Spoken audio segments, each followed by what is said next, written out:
Set in 1938, almost at the start of the Second World War, the film introduces us to Dominic Matane, a 70-year-old Romanian professor who teaches linguistics. Behind his obsession with discovering the origin of human language lies an unhappy soul still yearning for Laura, the great love of his youth. Tired of the empty life he has led so far, Dominic travels to Bucharest to visit the university where he met Laura and remember her for the last time. Having done so, the man heads out, determined to take his own life, but along the way, an electrical lightning bolt hastens his plans by striking him directly. Nevertheless, even though his skin is completely charred, Dominic survives the incident and is admitted to a hospital where his entire body is covered in bandages. There, Dr. Roman deduces his age by asking him to squeeze his hand, which Dominic does 7 times. However, as the days progress and they start removing the bandages, they are surprised to find that Dominic has rejuvenated to adulthood. Generally, lightning strike victims are left blind or mute, but that is not Dominic's case, beyond the fact that his teeth start falling out. The doctors had begun preparing a new set of teeth for him, yet Dominic's body continues to defy logic by growing a new set of teeth on its own. During his recovery, the protagonist recalls his past as a young linguist, when his great love Laura decided to break off their engagement because he was too obsessed with his research, making her feel like an obstacle. Back in the present, Dr. Roman finds it hard to believe that his patient is a 70-year-old professor, despite Dominic asserting it with confidence. Consequently, Dominic must adopt a new identity and accept Roman's invitation to his home so that his case can be studied more thoroughly. There, the professor notices that his memory has improved significantly to the point that he can speak and write in multiple languages with fluency. On another day, Roman searches for the patient's old belongings and confirms that he is indeed 70 years old upon seeing photos of him with Laura. Dominic remembers that she became engaged to someone else and died a year later while giving birth. Later on, he undergoes a medical examination in front of a group of scientists who are fascinated by his case. At night, Dominic often has erotic dreams about a woman staying in room 6, but he cannot be sure if these encounters really happened or if they are just dreams. He decides to speak to her in real life, since Roman mentioned that this woman was sent by the Secret Service to spy on him. In their conversation, the woman confirms that they have met several times, and their last encounter was in room 6. That night, the man again has a vivid dream about her in which she speaks to him in various languages. The next day, Roman tells him that the woman has mysteriously disappeared after reporting all of their intimate conversations to the Gestapo, the Nazi police. Why, you may ask? Well, Dominic's mastery of language has made him the most valuable human on the planet. Gestapo officers quickly confiscate Roman's files and request custody of Dominic, although the doctor refuses, claiming that Dominic is not yet fit to leave. In the following days, Dominic continues to develop his philosophical side, and he can even hold conversations with himself as if he were 2 different people. At one point, he asks his other self to give him some roses, and magically the flowers appear in his lap. Little by little, his abilities catch the attention of the Nazi regime, including a bloodthirsty professor named Joseph Rudolph, who believes that exposure to electrical discharges could create a generation of super soldiers, one of Hitler's great interests. Realizing that Roman cannot protect him much longer, Dominic decides to leave and try his luck in another country. After evading the Nazis several times at checkpoints, we see that by 1941, Dominic has settled in Zurich, Switzerland, where he has learned to live like a secret agent.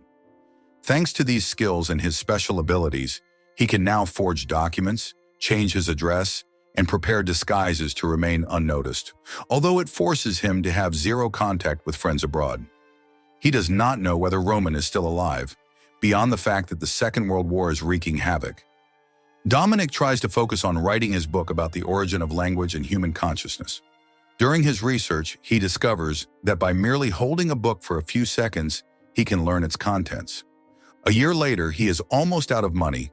The small sum Roman gave him before he fled has dwindled. So Dominic takes part in a blackjack game, intending to win only as much as he needs. However, he is caught off guard by Ted, a reporter who has been following his case for some time and who was sent by a secret American agency to recruit him.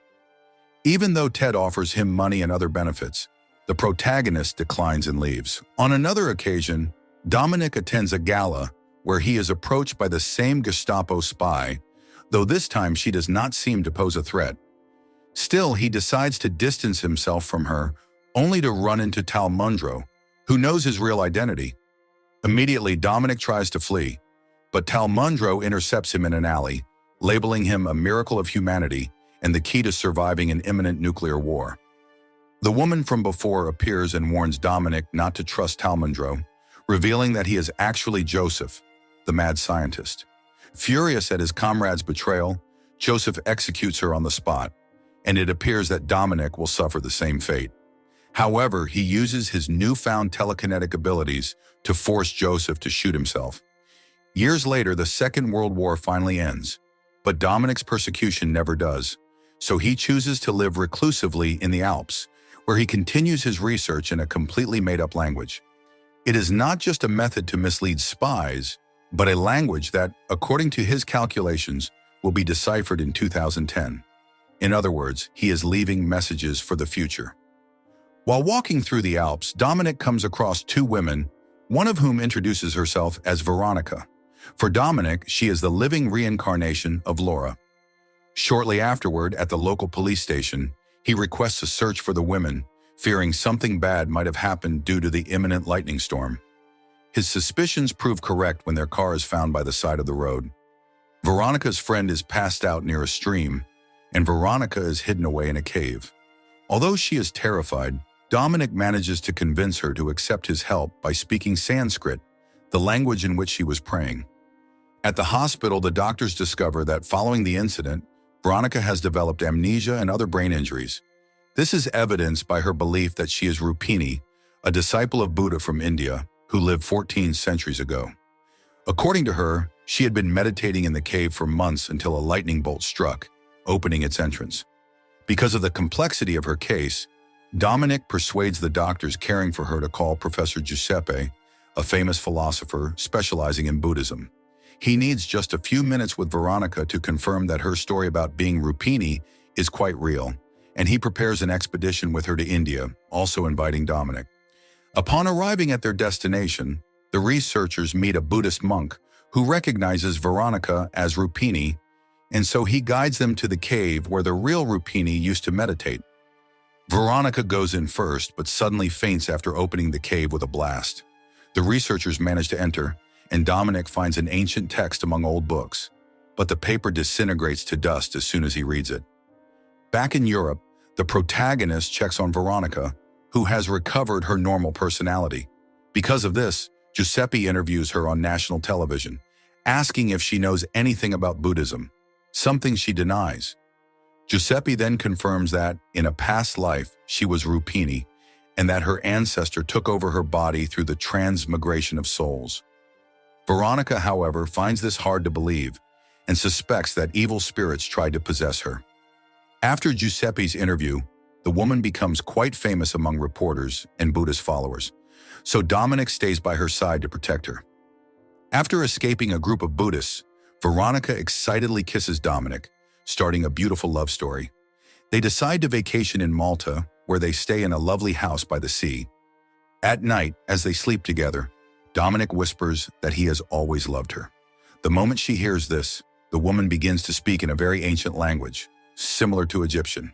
Suddenly, she moves in twisted ways and growls at Dominic as though she were possessed, but he manages to calm her down with a hug. The following day, the protagonist plays Veronica a tape recording of her speaking Egyptian, explaining that her habit of being possessed by past versions of herself might be the key to his research on the origin of language. Dominic then confesses to her that he is actually 88 years old, despite appearances. That night, they go out to a fancy restaurant to clear their heads, although Veronica confesses that she always feels tired. Dominic deduces that her constant spiritual journeys into the past are beginning to harm her, but he pretends everything is fine so she will not worry. In the early morning, Dominic awakens to find himself alone. Veronica is standing on the rocks by the shore, seriously contemplating throwing herself into the raging sea. He quickly reaches her, and she tells him about a nightmare she had involving Rupini, who knows far more than they do. Despite her distress, Dominic calms her using a power of suggestion. Strangely, Veronica is actually asleep at this moment, and in her dream, we see her as Rupini, being harassed by a demon's hand. The next day, while strolling through town, Veronica believes she sees a double of Dominic following them, although she suspects it might just be a hallucination. In their subsequent sessions, the protagonist takes advantage of Veronica's sensitivity by telling her that he loves her. These magic words cause her soul to retreat into the past, leading her to speak in ancient languages, from Babylonian to Sumerian. As she delves deeper into the past, Veronica's condition worsens, although Dominic does not want to stop until she reaches the very first moment in history, the beginning of everything. However, he is forced to call a doctor who confirms that Veronica is going through menopause, despite being only 25 years old. That is why she is changing. As the days go by, Veronica looks more and more aged. Dominic regrets having manipulated her, even though his other self urges him to do one more regression to achieve his dream.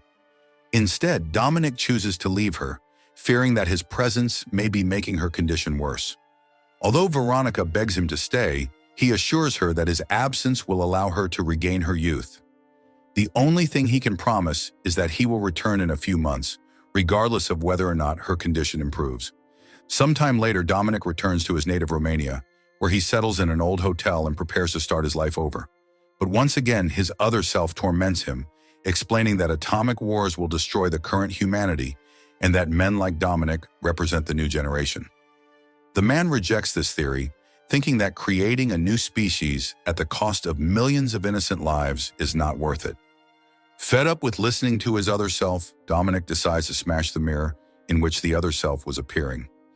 After looking through a photo album of his life, he goes downstairs to the bar, where he sees himself in a mirror, but not with his current appearance. Rather, he looks like an old man. Years pass. He reunites with old friends, but must leave them immediately when he feels his teeth falling out. At dawn, Dominic's body is found at the foot of some stairs. Apparently, in his desperation, he slipped and fell to his death. Civilians simply ignore him and walk past, while Dominic, still slightly conscious, hears Veronica asking where she should leave his rose. Seconds later, the rose appears in his hand. If you want interesting movie recaps, like, share, and subscribe to follow us for more movie recaps.